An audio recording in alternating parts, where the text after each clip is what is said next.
60 degree সুতোর দৈর্ঘ্য 20 √3 metre হলে ঘুড়িটি মাটি থেকে কত উচ্চতায় আছে?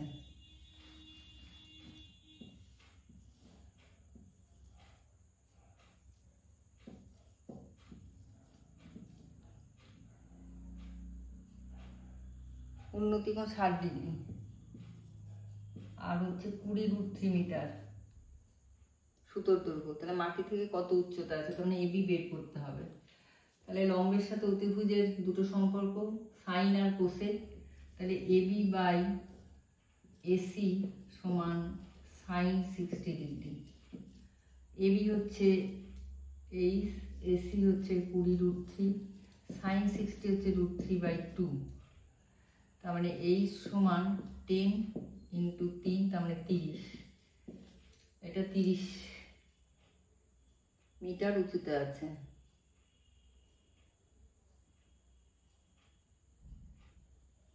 আচ্ছা, আরেকটা অঙ্ক দেখিয়ে দিচ্ছি।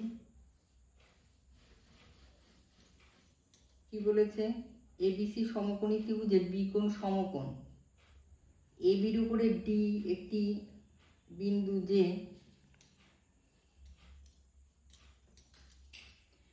কি বলেছে? এবিসি সমকোণী বিকোণ সমকোণ, এবির উপরে ডি এমন একটি বিন্দু, এবির উপরে ডি এমন একটি বিন্দু যে AB is to BC is to BD, AB is to BC is to BD সমান √3 ইজ টু 1 ইজ টু 1।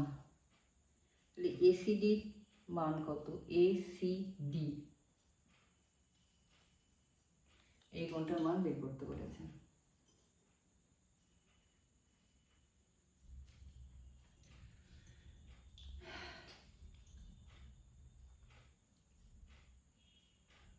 তাহলে ধরে নেই এবি হচ্ছে √3x, বিসি হচ্ছে x আর বিডি হচ্ছে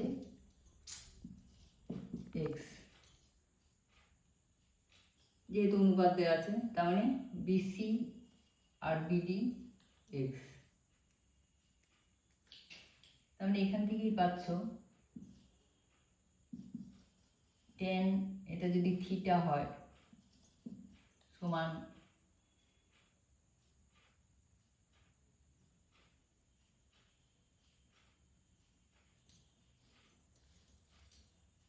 পুরো কোণটা যদি, এটা হচ্ছে x, এটাও x আর এটা হচ্ছে বড়টা হচ্ছে √3x, এবি হচ্ছে √3x।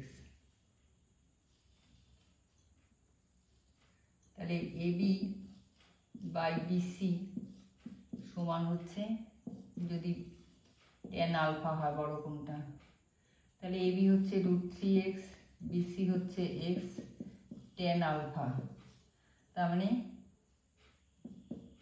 এটা হচ্ছে আলফা হচ্ছে 60 ডিগ্রি, তার মানে বড় কোণটা হচ্ছে 60।